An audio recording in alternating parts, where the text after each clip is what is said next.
بنگلہ دیش انتخابات سے قبل اپوزیشن امیدواروں کی گرفتاریاں۔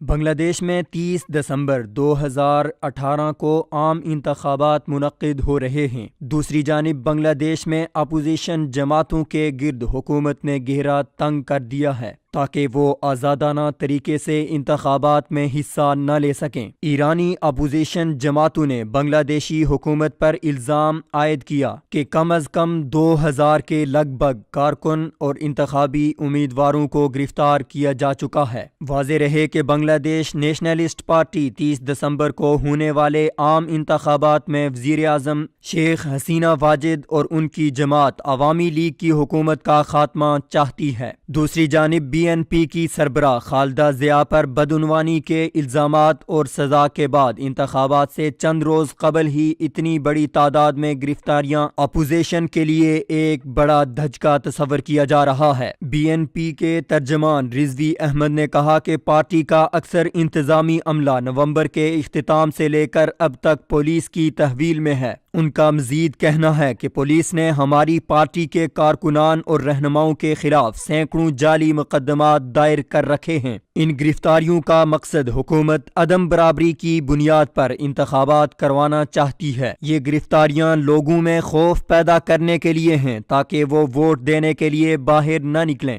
واضح رہے کہ خالدہ ضیاء کو گزشتہ مہینے بنگلہ دیش کی عدالت نے عطیات کی رقم جمع کرنے کا الزام ثابت ہونے پر ایک اور مقدمے میں 7 سال کی قید سنائی تھی۔ اس حوالے سے خالدہ ضیاء کے حامیوں کا کہنا تھا کہ یہ الزامات حسینہ واجد کی سیاست کو درپیش خطرات کے تحت عائد کیے گئے ہیں۔ پارٹی عہدیداران کے مطابق خالدہ ضیاء کے بیٹے کو ان کی غیر موجودگی میں عمر قید کی سزا سنائی گئی جبکہ سینکڑوں حامیوں کو گرفتار کیا جا چکا ہے۔ بنگلہ دیش کی سیاست پر نظر رکھنے والے مبصرین کا کہنا ہے کہ 1990 سے لے کر اب تک بنگلہ دیش میں حسینہ واجد یا خالدہ ضیاء نے اپنی حکومتیں قائم کی ہیں اور یہ دونوں طاقتور خواتین ایک وقت میں قریبی اتحادی رہنے کے بعد اب ایک دوسرے کی خطرناک سیاسی دشمن بن چکی ہیں۔ بنگلہ دیش میں مذہبی سیاسی جماعتوں بالخصوص جماعت اسلامی بنگلہ دیش کے خلاف دونوں خواتین حکومتوں کا رویہ آمرانہ رہا ہے۔ دونوں کی حکومتوں میں جماعت اسلامی کے کئی اہم رہنماؤں کو بے بنیاد الزامات کے تحت جیلوں میں بھیجا گیا ہے۔ حالیہ انتخابات سے قبل بھی حسینہ واجد کی حکومت اپوزیشن حریفوں کے ساتھ ساتھ جماعت اسلامی اور دیگر مذہبی سیاسی رہنماؤں کو بھی الیکشن سے دور رکھنے کے لیے گرفتاریاں کر رہی ہے۔ تجزیہ نگاروں کے مطابق بنگلہ دیش میں جمہوریت کے نام پر بدترین آمریت کا کھیل کھیلا جا رہا ہے۔ اس کھیل میں بھارت بنگلہ دیشی حکومت کے ساتھ کندھے سے کندھا ملا کر کھڑا ہے۔